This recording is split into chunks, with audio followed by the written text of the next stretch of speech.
আমন্ত্রিত ওলামায়ে দ্বীন,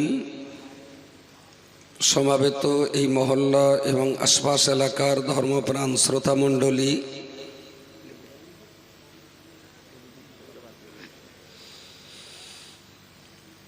এই মহল্লা ও আশপাশ এলাকার বিভিন্ন বয়সের ভাই ও বন্ধুগণ, বয়োজ্যেষ্ঠ বাবাজিগণ, বয়স্কনিষ্ঠ স্নেহের কচিকাচারা, মাগরিবের পর থেকে নিয়ে পর্যন্ত বেশ অনেক মূল্যবান কথাবার্তারা এখানে আলোচনা হয়েছে এবং খুব নিরিবিলি পরিবেশের মধ্য দিয়ে আমরা সে কথাবার্তাগুলো অনুধাবন করার চেষ্টা করেছি। আমি প্রায় 15 মিনিট ধরে পূর্ববর্তী বক্তার আলোচনার শেষ অংশটুকু আমি শুনেছি।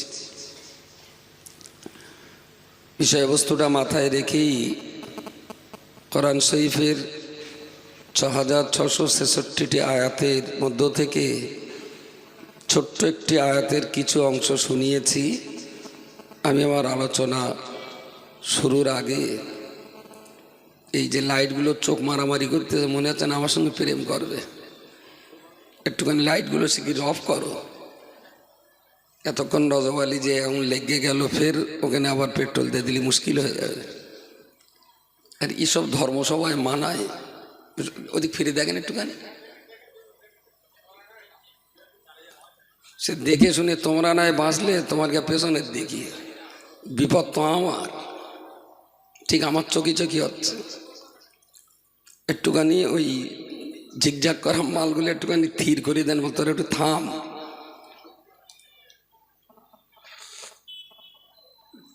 আসলে পেছনে রস থাকলে না তালুই মাছ শ্রাদ্ধ হয়, আর রস কমে গেলে নিজের মার কবর জিয়ারত হয় না।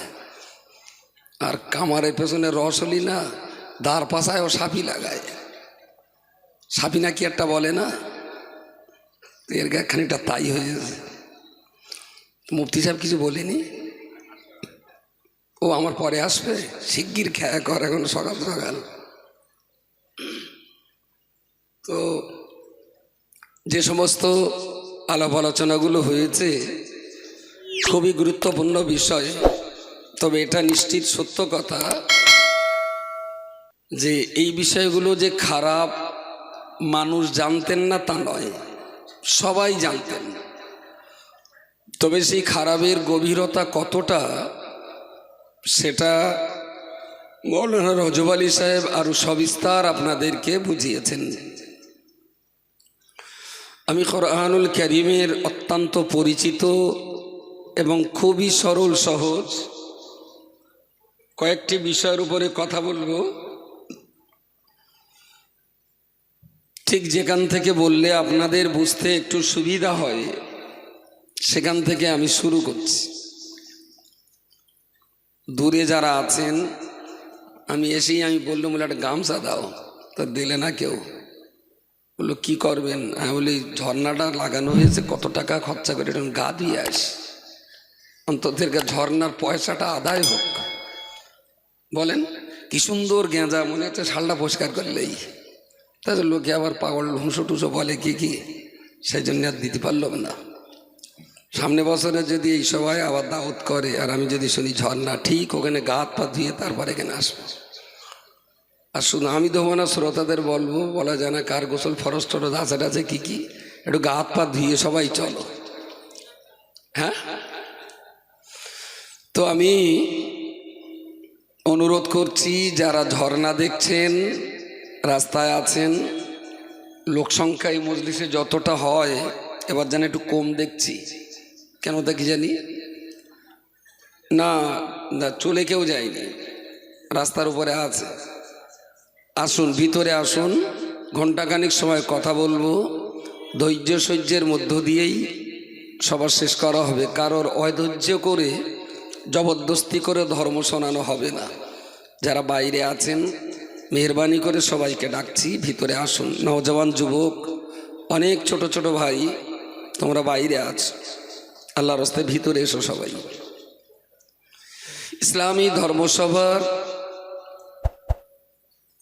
লক্ষ্য থাকে সওয়াব রাসানি করার, লক্ষ্য থাকে কোরআন হাদিস শোনাবার, লক্ষ্য থাকে মানুষকে ইসলামের দিকে আকৃষ্ট করার, অনেক রকমের লক্ষ্য থাকে।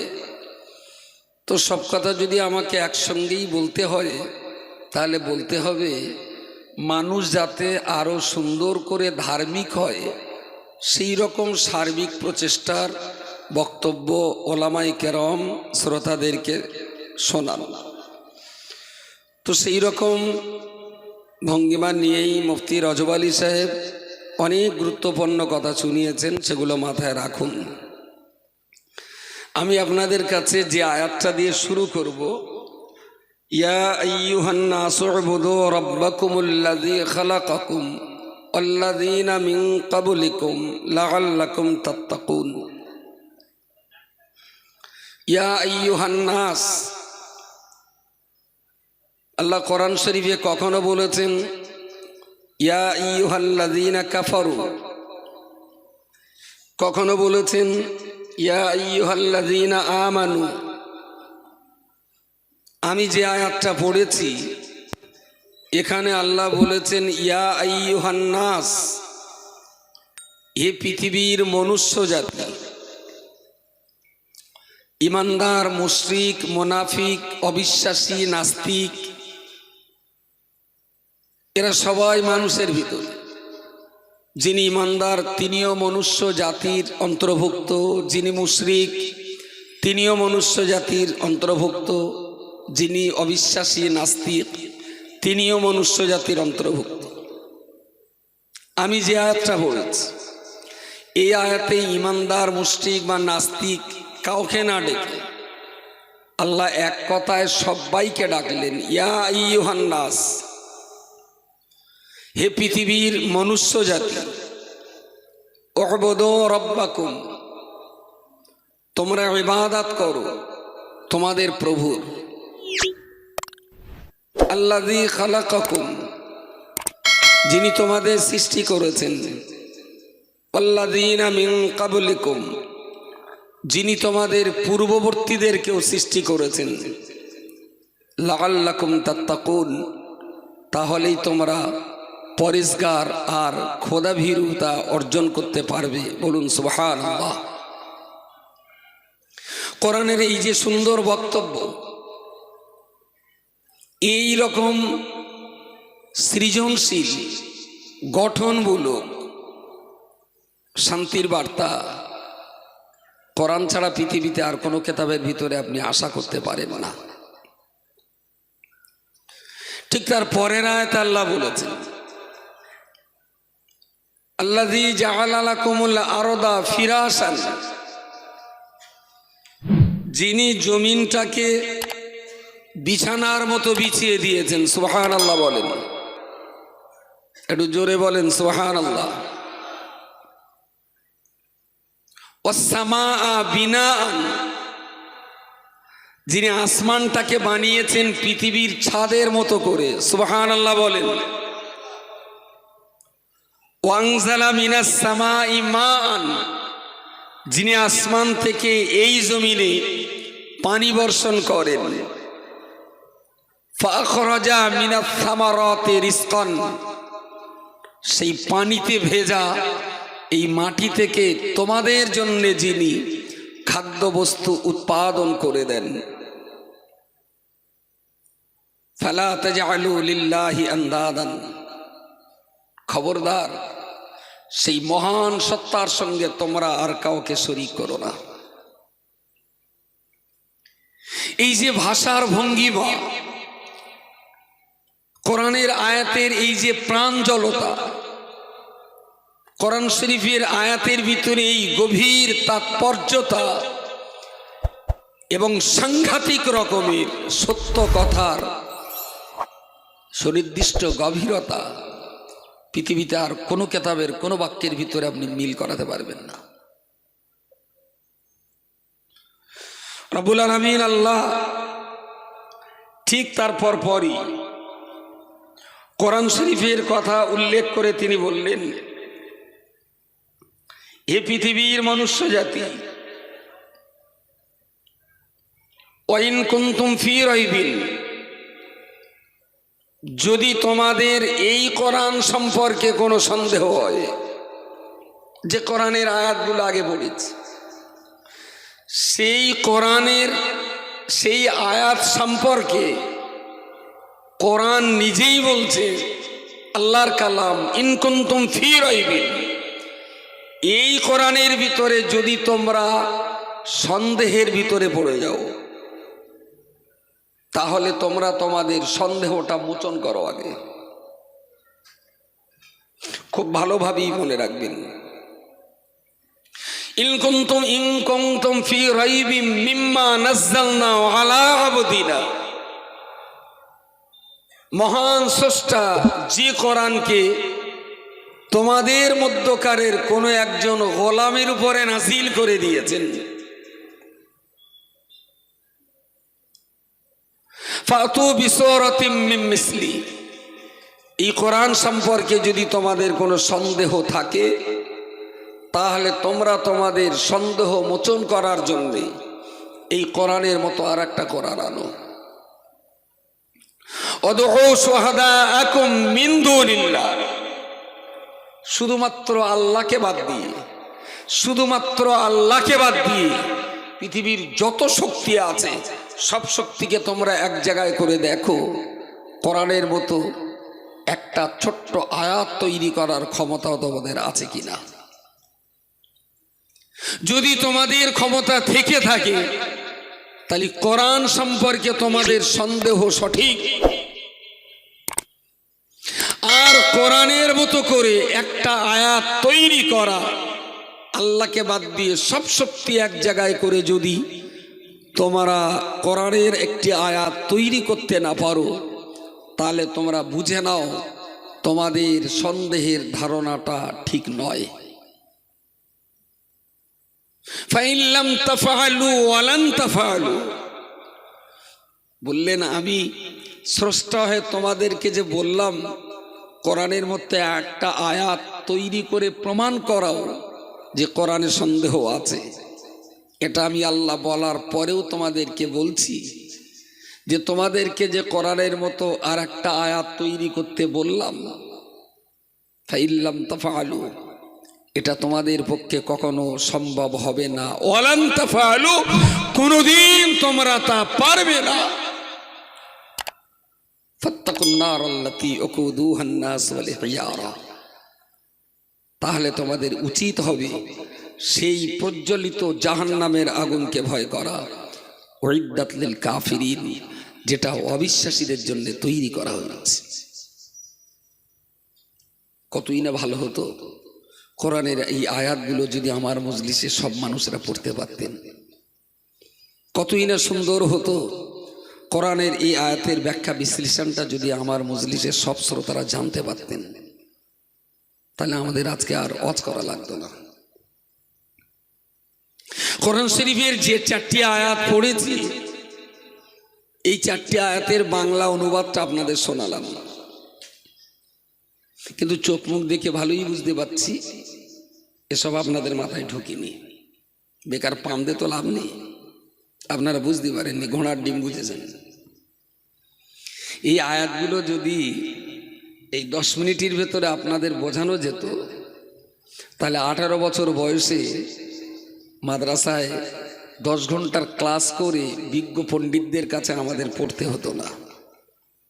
চটে বসে যদি 10 মিনিটই হয়, তাহলে আমরা সাজানো গোছানো বিল্ডিংয়ের ভেতরে 5 মিনিটই হওয়ার কথা, সেখানে ঘন্টার পর ঘন্টায় সব আয়াত নিয়ে পড়তে হয়েছে।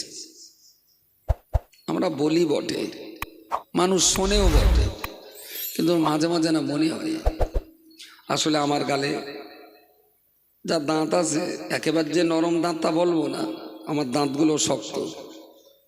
আমি গরুর গোস্ত চিবিয়ে খাতে পারি, শাক বেগুন ফুলকপি চিবিয়ে খাতে পারি, কিন্তু পাথর চিবিয়ে খাওয়ার ক্ষমতা আমার দাঁতের নেই। আমি পাথর চিবোতে পারি না, তবে যা শাক কপি উচ্ছে বেগুন শিঙি মাছ কই মাছ চিবিয়ে টিবিয়ে কাঁটা টাটা চিবিয়ে খেয়ে নিতে পারি। আমি যতটা খাতে পারি আমার শ্রোতাদেরকে আমি ততটাই দিতে পারি।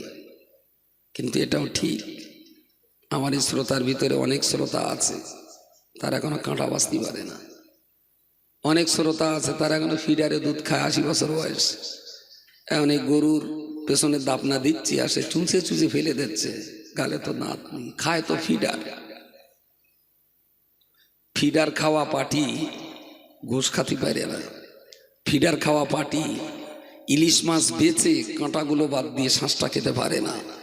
ফিডার খাওয়া পাটির পক্ষে বিরাট সুন্দর করে সাজানো গোছানো ইলিশ মাছের কালিয়া খাতে পারে না, তবু দিতে হয়, নষ্ট করে গরু দিয়ে দা। বুঝতে পারেন? মন বোঝে না তাই দেওয়া। ওয়াজ শুনতে গেলেও না প্রচুর পড়তে হয়। মাদ্রাসায় যে মাস্টারেরা প্রতিদিন তাফসীর পড়ান, হাদিস পড়ান, 18 বছর 20 বছর ধরে যারা কিতাব পড়াচ্ছেন, তারা 2 ঘন্টার ক্লাস করাবার জন্য 4 ঘন্টা পড়ে তবে ক্লাস ঢোকে। তাহলে পড়াতে পারবে না ভালো করে। কিতাব পড়ে যে, তাই মাঝে মাঝে ছাত্ররা যা প্রশ্ন করে, হুজুরি আবার বলে আসতে হয় যেটা কালকে বলবো, এটা কালকে বলে দেবো। আর শ্রোতারা যদি সে সম্পর্কে মোটে পড়াশোনা না করেন, তাহলে আমাদের এই বক্তৃতা যে ঠিক 16 আনা বুঝে আসে, আমার তা মনে হয় না। তবুও 2-5টা মানুষও যদি বোঝে, সেই 5-2 10টা চোখের দিকে তাকিয়ে চোখে চোখ রেখে কথা বলা, যদি আল্লাহ আস্তে আস্তে করে মানুষের একটু বিবেক বুদ্ধিতে চাবুক চালিয়ে আল্লাহ যদি একটু আমাদের জ্ঞান বৃদ্ধি করে দেন, তাই কথাগুলো একটু বলতে হয়। শুরু করছি যেখান থেকে কোরআনের আয়াত তেলাওয়াত করেছিলাম। ইয়া আইয়ুহান নাস উবুদু রাব্বাকুম। রব, রে বে জবর রব, বে দু পেশ বুন, রব্বুন। এই রব্বুন শব্দের বাংলা অর্থ আমরা ব্যবহার করি প্রভু বলে, কিন্তু বাংলা ডিকশনারিতে প্রভু শব্দের যে ব্যাখ্যা দেওয়া আছে, আর আরবি ডিকশনারিতে আর রব শব্দের যে ব্যাখ্যা দেওয়া আছে, তার দুটো ঠিক মেলে না। রবের ব্যাখ্যা আর বাংলার প্রভুর ব্যাখ্যা দুটো ঠিক মেলে না। প্রভুর ব্যাখ্যা যদি 50 গ্রাম হয়, তো রবের ব্যাখ্যা 5 কুইন্টাল। কিন্তু বাংলা ভাষায় রব শব্দের মানে যে প্রভু, আমি তা বলবো না, কারণ রব শব্দের যে ব্যাখ্যা প্রভু শব্দের ব্যাখ্যা ততটা না। বলা যেতে পারে বাঙালিদের কোনো রকমে বোঝানোর জন্যে রব শব্দের প্রতিশব্দ হিসাবে প্রভু শব্দটা ব্যবহার করা হয়। প্রভু, ইয়া আইয়ুহান নাস উবুদু রাব্বাকুম। কোরআন শরীফে আমার আল্লাহ পাক রব্বুল আলামিন পরিষ্কার করে বলে দিয়েছে, হে পৃথিবীর মনুষ্য জাতি, আদমের বংশধর, আদমের ছানাপোনা তোমরা যারা রয়েছ, আমি আল্লাহ তোমাদিগের জন্য বলছি, উবুদু রাব্বাকুম, তোমরা তোমাদের প্রভুর ইবাদত করো। কেন আল্লাহ একথা বলতে যাবে? তিনি তো এক কথায় বললে পারতেন, ইয়া আইয়ুহান নাস উবুদুনি, হে পৃথিবীর মনুষ্য জাতি, আমি আল্লাহ তোমরা আমার ইবাদত করো। আব্দুর রহমানের বললাম, আব্দুর রহমান তোমার মেজে শহরের 2টো ভাত দাও। মেজে শহর কেটা হঠাৎ একটু ঘোল লাগাবে না? আমি বললাম, আব্দুর রহমান খিদে লেগেছে, 2টো ভাত দাও। আচ্ছা, ভাতটা একবার বলেছি মেজে শহরের দাও, আর একবার বলেছি আমার 2টো দাও। আচ্ছা, দুবারের এই ভাত ক জায়গায় যাবে? আমি কেটা সবাই চেনে না তো, 3-4টে লোক বলতিস কেন এক জায়গায় যাবে? বললাম তোমার মেজ শ্বশুরির 2টো ভাত দাও, বললাম আমার 2টো ভাত দাও। তো আমি যদি বলি আমাকে দাও, তাহলে বুঝতে আর কোনো বাকি নেই যে বক্তা ভাত চাচ্ছে। আর যদি বলি মেজে শ্বশুরির দাও, পৃথিবীর মানুষকে আল্লাহ বললেন উবুদু রাব্বাকুম, তিনি বলেননি উবুদুনি, যে তোমরা আমার ইবাদত করো, বললেন তোমরা তোমাদের প্রভুর ইবাদত করো। আসলে প্রভুটা কে, মগজ খাটিয়ে খুঁজে বের করে তবে ইবাদতটা করো। অন্ধকারে ইবাদত করো না, আগে প্রভুটাকে খোঁজো, খুঁজে তার ইবাদত করো। দুটো কথার ভিতরে অনেক গভীর তাৎপর্য আছে। যে উবুদু নি যদি বলি তাহলে তো আমি বলে দিলাম আমি আল্লাহ, আমার ইবাদত করো, আমি সৃষ্টি করেছি তো আমাদের ইবাদত করো। ওরা ডাইরেক্ট ইবাদতটা আমি ডেকে নিয়েই নে, বরং ওদের জ্ঞান দিয়ে খুঁজে এসে আমার ইবাদতটা করুক, তাহলে সেই ইবাদতে ওরা মজাটা পাবে। একজন বললেন, ভাই আমি ভিখারি, আমার দুটো ভিক্ষা দাও। তো সরাসরি দিলেন 5টা টাকা। একজন এসে বললেন, ভাই সমাজে যারা ভিখারি আছেন তাদের কিছু টাকা দাও। তাহলে যিনি হাত পেতে চাইছেন ওর দেওয়াটা যত সহজ, আর যদিও বলে যারা ভিখারি, যিনি ভিখারি তাকে দাও, তাহলে 5 টাকা দান করতে গিয়ে আবার 50 টাকার রোজ কামাই করে খোঁজা লাগবে যে অরিজিনাল ভিখারি কোন লোকটা। যিনি সাহেবে নিসাব তাকে তো দেওয়া যাবে না, যিনি গরিব মিসকিন সাহেবে নিসাব নয় এইরকম ব্যক্তিকে খুঁজে বার করে তোমাকে দান করতে হবে। হাত পাতলো আর দিয়ে দিলাম, এ দানের একরকম স্বভাব হয়, আর খুঁজে খুঁজে বের করে যোগ্য জায়গায় দেওয়া ওই দানে আরো 700 গুণ বেশি স্বভাব হবে। যে টাকা কম দিলেও ও দানের ভেতরে মহব্বত আছে, দানের ভেতরে মহব্বত আছে। প্রসঙ্গ যখন এসেছে একটুখানি বলে রাখি, যদিও আজকে এটা আমার সাবজেক্ট না। বেঁচে গেল না ও সৌ তো গাড়ির হরেনটাও বলে। যাক কি বলছিলাম যেন? আচ্ছা, এই মুরারিশা, ওদিকে রাজাপুর, এদিকে মাখালগাছা, এদিকে কাটাখাল, এই আশপাশের ভিতরে অটো রিক্সায় করে চাঁদা টাদা তুলতে আসে। অটো ও প্রতিদিন, মাশাআল্লাহ। একটু কিছু দেন টেন আসলে দিতে হবে। ফাআম্মাল ইয়াতীমা ফালা তাকহার ওয়া আম্মাস সাইলা ফালা তানহার। যদি কোনো এতিম মিসকিন সাইল ভিক্ষুক যদি তোমার কাছে কিছু চায়, তুমি খালি হাতে ফিরিয়ে দিও না। একদম ভীষণ খুব মাথা টাতা ডেকে ঘোমটা টোমটা দে। একজন বললাম, আমার কিছু পয়সা দেবেন? আমি বললাম, মানুষটা তো খুব ভালো পরেশগার ব্যক্তি, তা দিলাম 10টা টাকা। আরো জন কাজ গেল, সেটু জিজ্ঞেস করলো, তা তুমি 10 টাকা নেওয়া কেন? তাহলে আমি মেটেই থাকতুম, লকডাউনে আয় রোজগার কমে গেছে বলে এখন উঠছে এই চিন্তা খাচ্ছি, লকডাউন উঠে গেলে আবার মেটে যাবো।